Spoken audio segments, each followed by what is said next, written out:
بسم اللہ الرحمن الرحیم۔ السلام علیکم۔ حضرت سلمان فارسی رضی اللہ تعالیٰ عنہ کا قبول اسلام سے پہلے کا نام مابا تھا۔ والد کا نام بوزخشان تھا جو اصفہان فارس کے نواحی بستی جئی کا سردار تھا۔ بوزخشان دربار ایران میں بڑا رسوخ رکھتا تھا۔ وہ نہ صرف ایک بڑا زمیندار تھا بلکہ ایک بڑے آتش کدے کا بھی محتمم تھا۔ اگرچہ مابا کی پرورش بڑے لاڈ پیار سے ہوئی لیکن اس کے باوجود یہ بچہ بہت سادہ اور خاموش طبع تھا۔ مابا اپنے ہم عمر لڑکوں میں کھیلنے کے بجائے ہر وقت آتش کدے میں آگ جلانے میں مصروف رہتا۔ اس کی یہی کوشش ہوتی کہ آگ کبھی بجھنے نہ پائے۔ ایک دن والد نے مابا کو کھیتوں میں کسی ضروری کام سے بھیجا۔ فرمانبردار بیٹا فوراً کھیتوں کی طرف چل پڑا۔ راستے میں ایک گرجا تھا جہاں عیسائی عبادت میں مصروف تھے۔ مابا ان کا طریقہ عبادت دیکھ کر بہت متاثر ہوا اور ان سے درخواست کی کہ وہ اسے اپنے مذہب میں داخل کر لیں۔ چنانچہ انہوں نے اس نوجوان کو بپتسمہ دے کر دین مسیحی میں داخل کر لیا۔ مابا کے دل میں حق پانے کی آرزو بڑی شدید تھی۔ اس نے عیسائیوں سے پوچھا دین عیسوی کا مرکز کہاں ہے۔ انہوں نے بتایا کہ ان کا مرکز ملک شام میں ہے۔ غروب آفتاب کے بعد جب مابا گھر پہنچا تو والد کو بتایا کہ وہ دن بھر ایک گرجا میں رہا ہے اور اسے ان کا مذہب بہت پسند آیا ہے۔ یہ سن کر والد بہت سیخ پا ہوا اور مابا کے پاؤں میں بیڑیاں ڈال کر گھر میں بند کر دیا۔ مابا نہایت حوصلے سے یہ تکلیف برداشت کرنے لگا۔ ایک دن موقع پا کر مابا نے عیسائیوں کے پاس پیغام بھیجا کہ شام جانے والا کوئی قافلہ تو مجھے مطلع کرنا۔ کچھ دنوں بعد شام سے کچھ لوگ تجارت کی غرض سے ایران آئے تو مابا نے کسی طریقے سے بیڑیوں سے نجات حاصل کی اور قافلے کے ساتھ شام روانہ ہو گیا۔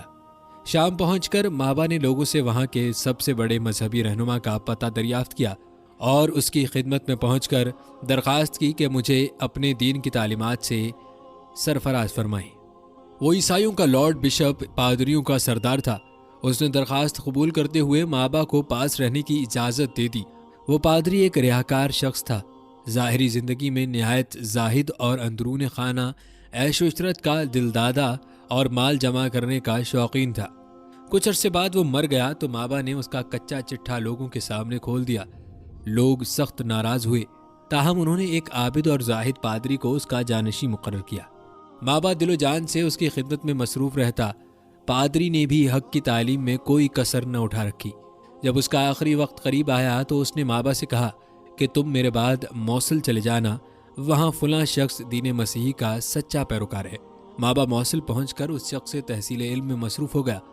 خدا کی قدرت کچھ عرصے بعد اس کا آخری وقت بھی قریب آ گیا۔ اس نے مابا کو وصیت کی کہ تم فلاں شخص کے پاس نصیبین چلے جانا۔ میرے علم کے مطابق وہی اس وقت دین حق پر کاربند ہے جبکہ دوسرے لوگوں نے دین کو بدل ڈالا ہے۔ مابا نے نصیبین پہنچ کر اس مرد پاک عباس کی صحبت سے فیض اٹھایا۔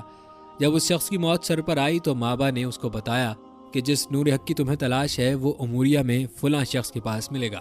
اموریہ پہنچ کر مابا نے اس کی شاگردی اختیار کر لی۔ یہ ایک نہایت پرہیزگار شخص تھا۔ مابا اس کی صحبت میں دین مسیحی کا سچا پیروکار بن گیا۔ اپنے استاد کی طرح وہ بھی دن رات عبادت میں مشغول رہتا۔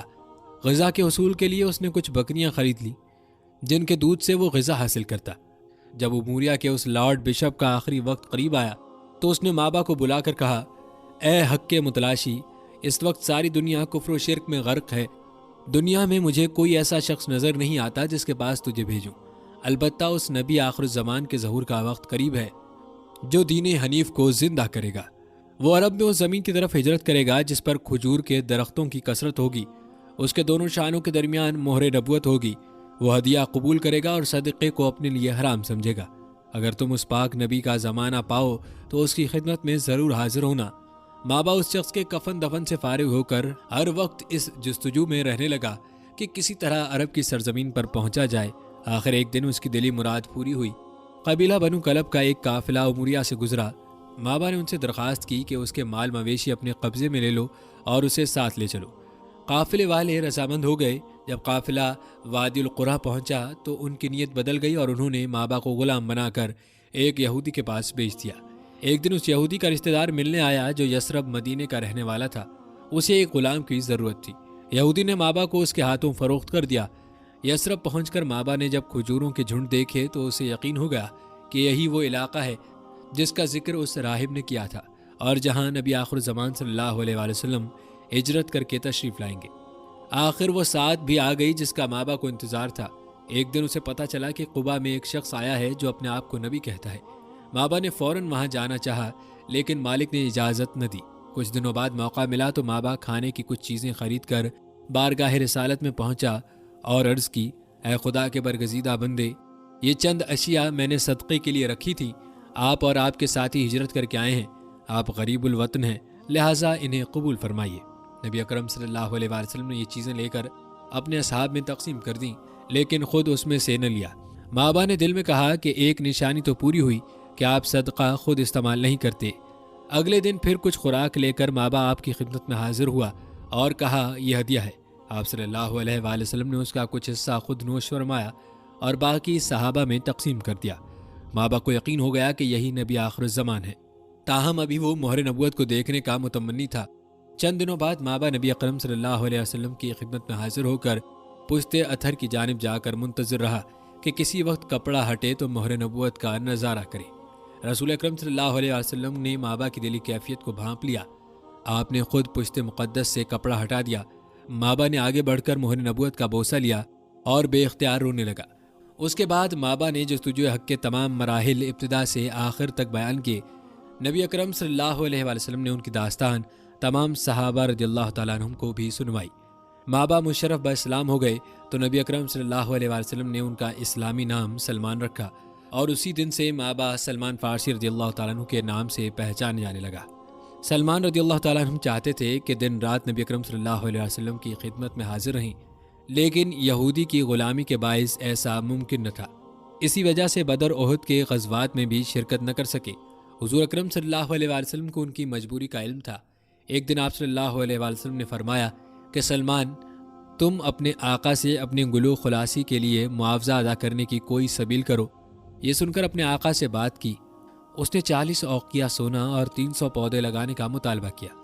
نبی اکرم صلی اللہ علیہ وسلم کو جب اس بارے میں پتہ چلا تو آپ صلی اللہ علیہ وسلم نے صحابہ کرام رضی اللہ تعالیٰ عنہ سے فرمایا، تم لوگ سلمان رضی اللہ تعالیٰ عنہ کو غلامی سے رہائی میں مدد دو۔ صحابہ نے 300 پودے جمع کر کے سلمان رضی اللہ تعالیٰ عنہ کے ساتھ مل کر یہودی کے باغ میں لگا دیے۔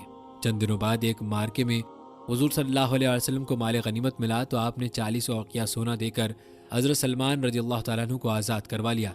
اس دن کے بعد حضرت سلمان فارسی رضی اللہ تعالیٰ عنہ سفر و حضر اور جلوت و خلوت میں سرور کائنات کی خدمت میں حاضر رہنے لگے۔